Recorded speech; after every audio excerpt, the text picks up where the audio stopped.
Bonjour les filles, voilà, je suis heureux de passer ces quelques instants avec vous, toujours sur le sujet les femmes de la Bible. Et la femme que j'ai choisie pour aujourd'hui, elle s'appelle Agar. Son histoire, nous la retrouvons dans le livre de la Genèse. La première partie se trouve au chapitre 16, c'est là où on découvre Agar, et la deuxième partie se trouve donc au chapitre 21, des versets 9 à 21. Alors Agar, c'est une jeune femme, c'est une Égyptienne. Et cette jeune femme, c'est une servante. Elle vit dans le foyer d'Abraham et de Sarah. Et nous la découvrons dans un premier temps comme étant la servante de Sarah. C'était des pratiques qui se faisaient, notamment chez des familles qui avaient les moyens, et Abraham et Sarah avaient certainement les moyens, et Sarah avait sa servante, tout simplement.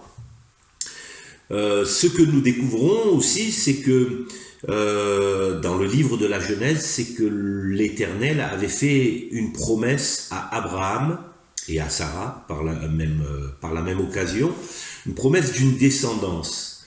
Le souci, c'est que Abraham et Sarah étaient avancés en âge.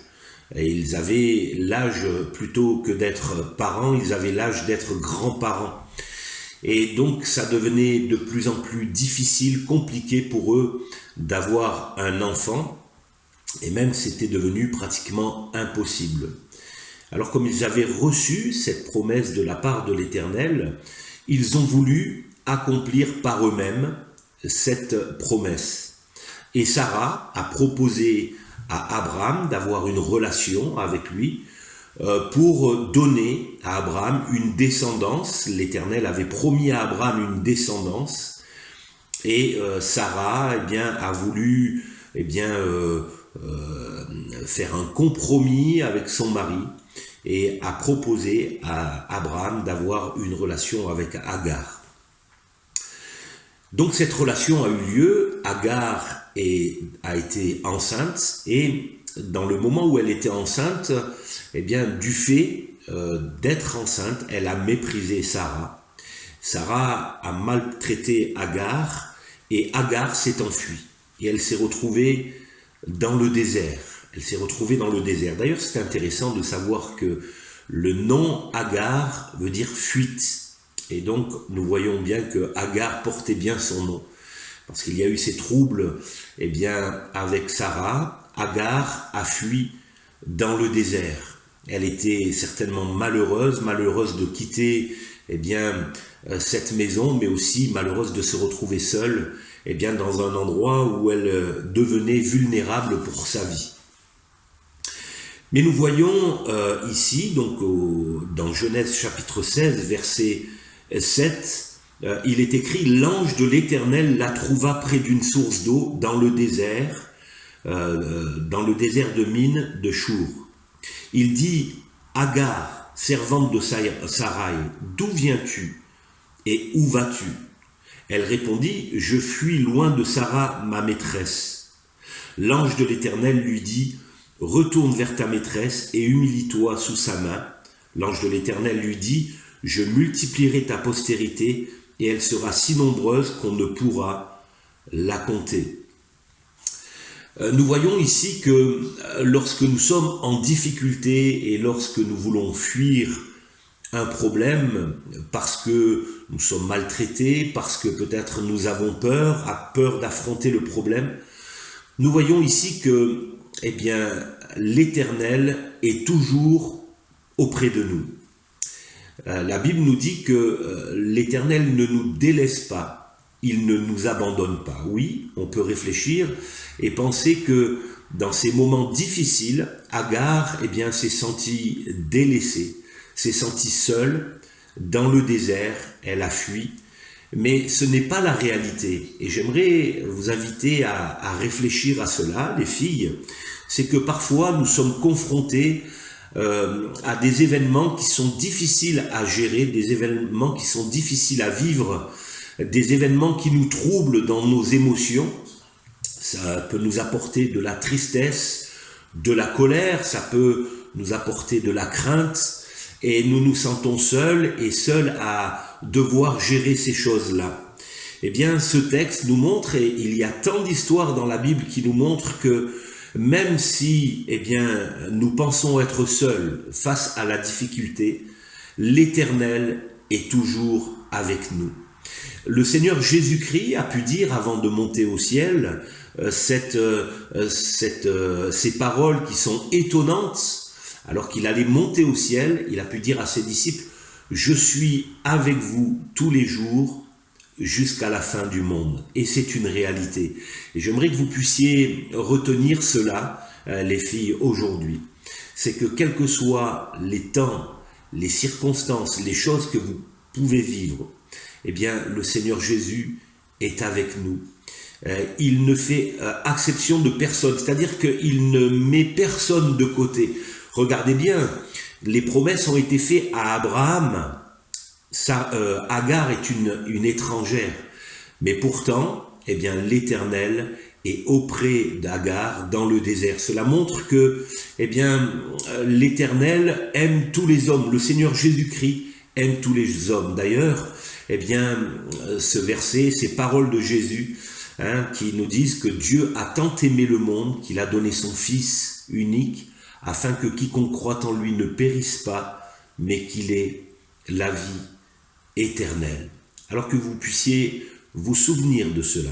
Parfois, les circonstances, les temps nous font vivre des moments difficiles dans notre âme, des émotions dures à gérer. On a l'impression d'être seul à gérer ces choses-là.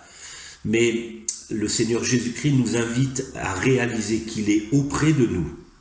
Et que si nous nous tournons vers lui, nous pouvons entendre sa voix qui nous dit « Que fais-tu là ?» Comme il a pu dire à Agar « Que fais-tu là dans le désert ?» Et il a pu lui parler, lui donner la direction. Ta place, Agar, n'est pas dans le désert où tu vas certainement mourir, mais ta place, elle est dans la maison d'Abraham, de Sarah. Là où tu vas pouvoir, continuer à vivre, à être nourri. Voilà. C'était les quelques pensées que j'avais à partager avec vous, que vous puissiez réaliser ces choses. Et vous pouvez relire cette histoire donc dans le livre de la Genèse, c'est le premier livre de la Bible, au chapitre 16. À très bientôt les filles.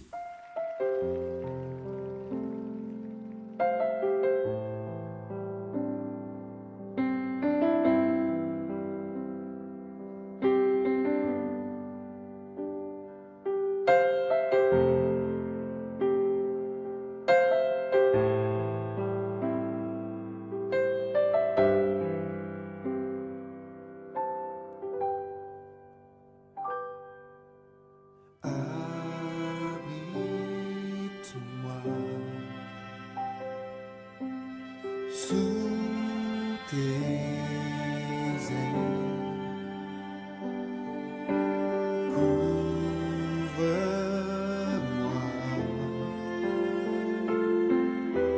par ta main puissante, même si les océans se déchaînent, je les traverserai avec toi. Père, tu domines les tempêtes, je suis tranquille car tu es là.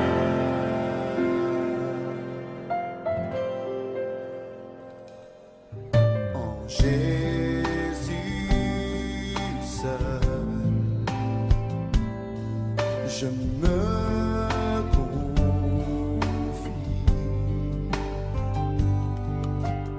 Il me donne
Jésus seul.